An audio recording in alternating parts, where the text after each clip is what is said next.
A gente fala agora, ó, e você pode mandar seu superchat e deixar o seu like, tá? Você que ainda não deixou o like, por favor, deixa o like aí, ele ajuda demais na divulgação do Splash VTV ao vivo toda segunda, 2 da tarde.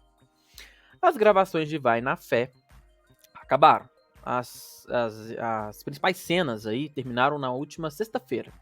A novela é considerada um dos grandes sucessos aí dos últimos anos, né? Inclusive, Padi, você traz pra gente aí que tá prevista para o final da penúltima semana de Vai na Fé, lá para 5 de agosto, né? A cena que une os autores Valci Carrasco, Glória Pérez, João Emanuel Carneiro diante das câmeras, o que é algo inédito, inclusive, né?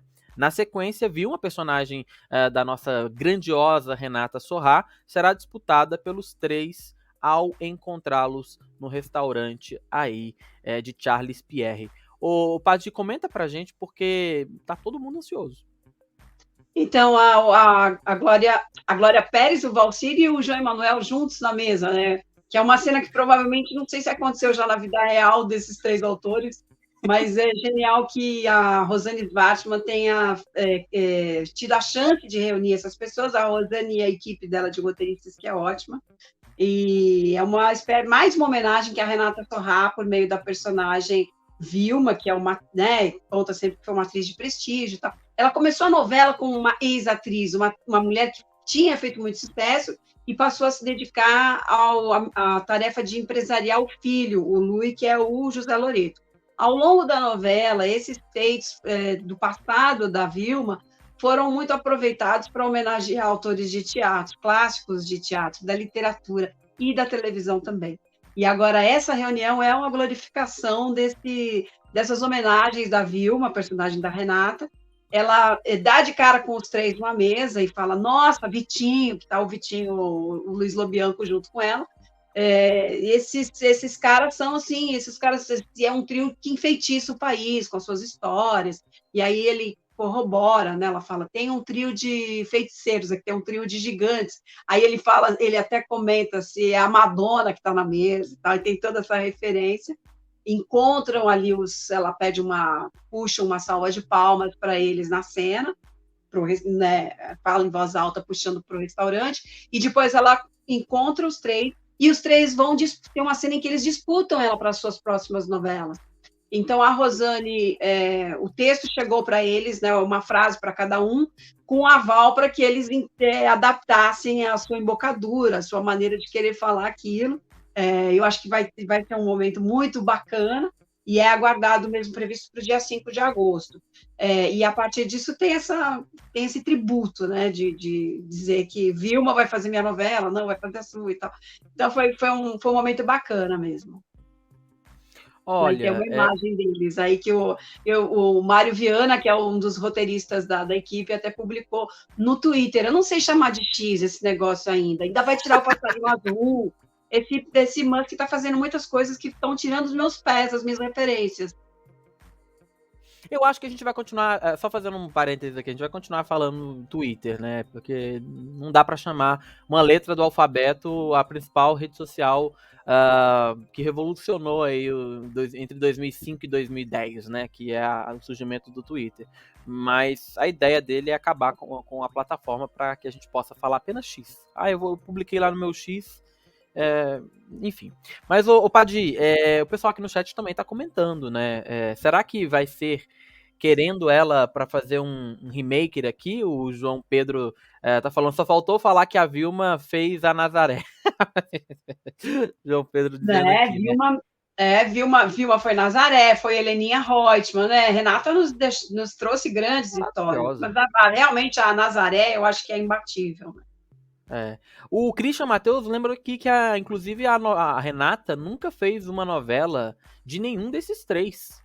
É verdade, eu reparei nisso também. Fiquei pensando, fiquei procurando, não achei, na minha memória não consegui achar, né? Mas Aguinaldo Silva, que podia estar nessa cena, provavelmente não se sentaria na mesma mesa do Valcir Carrasco, porque eles não se entendem muito bem. É verdade. Mas ele não está mais na emissora, mas seria um prato cheio para fazer uma referência a Nazaré, né? Claro. Sem dúvidas, sem dúvidas. A gente quer saber a opinião de vocês aí também, tá, gente? Vai colocando aí no espaço de comentários, porque, enfim, a gente tá falando de reta final, fim das gravações aí, há essa expectativa. Eu acho tão legal quando a gente vê inovação, inovação não, mas uma surpresa como essa nas novelas, porque com as redes sociais, né, Padi, acho que vai ficar cada vez mais difícil as novelas criarem aí, né, porque a gente vive tão num mundo tão cercado disso aqui, e a gente já percebeu que colocar isso aqui em novela não tem o mesmo impacto que tem as histórias reais, né? Então, eu achei criativo. Eu achei criativo essa cena aí, tô ansioso pra ver. Eu acho a novela toda bastante criativa, para usar exatamente essa palavra. Assim, eu acho que eles conseguem usar as pesquisas que a Globo oferece ali para ver quais são as demandas, o que o público quer. Eu acho que eles conseguem usar isso de uma maneira muito inventiva e eles unem o útil ao agradável, né? Uma coisa que tem entretenimento, provoca reflexão, tem diversidade, tem representatividade, e eu acho campeoníssima essa novela. Porque a gente falar bem de novela no primeiro capítulo é uma coisa, nem sempre a gente fala, mas é muito comum, o primeiro capítulo demora muito mais tempo para ser produzido do que um capítulo que virá depois, quando entra naquele ritmo industrial, né? O primeiro capítulo é mais artesanal, tá? Agora, você chegar depois de 100 e tantos capítulos e achar a novela muito boa, é porque ela realmente é muito boa. E Vai na Fé para mim, assim, a melhor novela depois de Pantanal, considerando todas as novelas que foram feitas de lá para cá, considerando que Pantanal é uma releitura também, né? Então, Vai na Fé tem uma inventividade, até um bônus acima disso, porque é uma novela nova, e ela, como eu disse, consegue unir todas as demandas sociais num produto só, que é entretenimento. Não adianta nada você passar mensagens incríveis se não chegar para ninguém, né? Ela tem uma boa audiência, ela é bem feita, ela é bem comentada, ela tem um bom engajamento em rede social, e assim, acho um golaço da Globo essa novela. Pois é, tá aí, tá aí.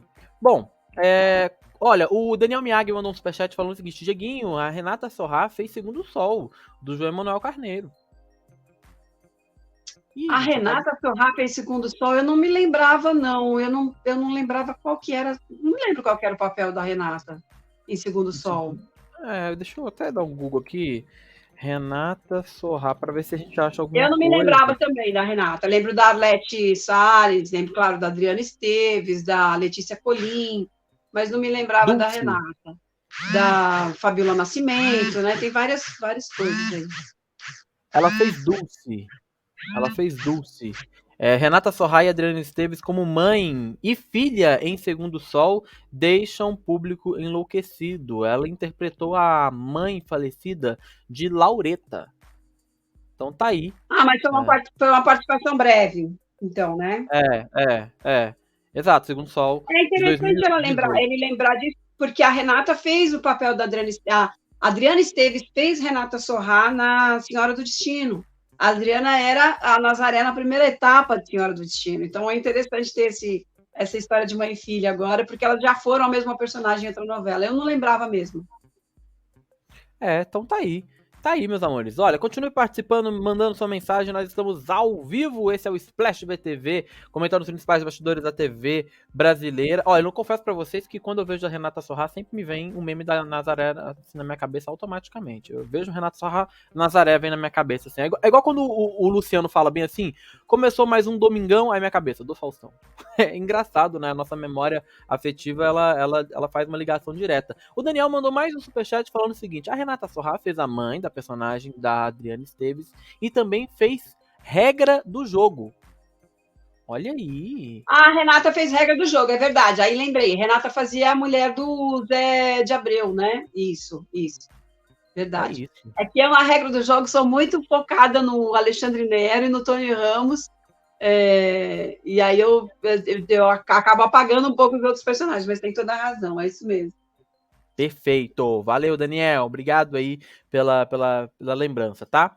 Muito bem. Olha, inclusive, a gente tá falando do encontro aí dos autores, né? Eu queria saber de você, Padi, qual foi o grande acerto, na sua opinião, de Vai na Fé?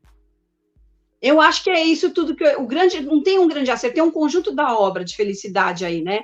Você tem, eu estava lembrando que no ano passado, tem um evento no Rio, que é anual, chama Rio to See. O Amaury Soares, que é diretor-geral da TV Globo, apresentou um painel de pesquisas que falavam o seguinte: o Brasil deixava de ser um país com maioria católica em 2022, no ano passado, e em 10 anos os evangélicos serão maioria no país, e de uma a cada 3 famílias é chefiada por uma mãe negra, geralmente solo, né?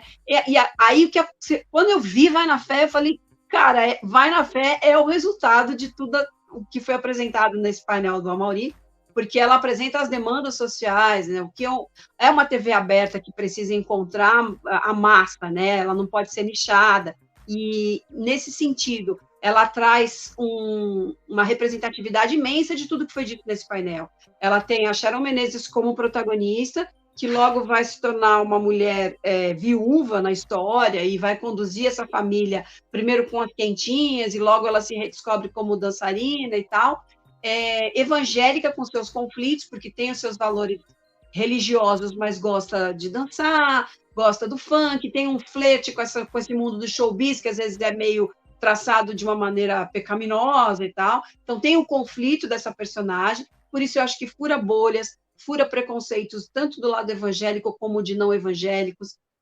Nesse sentido, ela é muito feliz, assim. Então, se eu pudesse resumir, o mérito maior dela é esse, assim, acho que de furar bolhas. Inclusive na história do beijo homoafetivo, que foi censurado pela Globo, que tinha essa neura de não querer afastar os evangélicos da novela. Os autores foram heróicos e persistentes em tentar levar isso adiante, em contar essa história, e em algum momento conseguiram fazer valer a cena que eles queriam, mas, ao mesmo tempo, você consegue conduzir um grupo de pessoas que não seja de bolhas muito lá para frente. A audiência da novela endossa isso, né, porque ela tem 25 pontos, 26 em São Paulo, que é o mercado que concentra o maior número de publicidade do país e tal.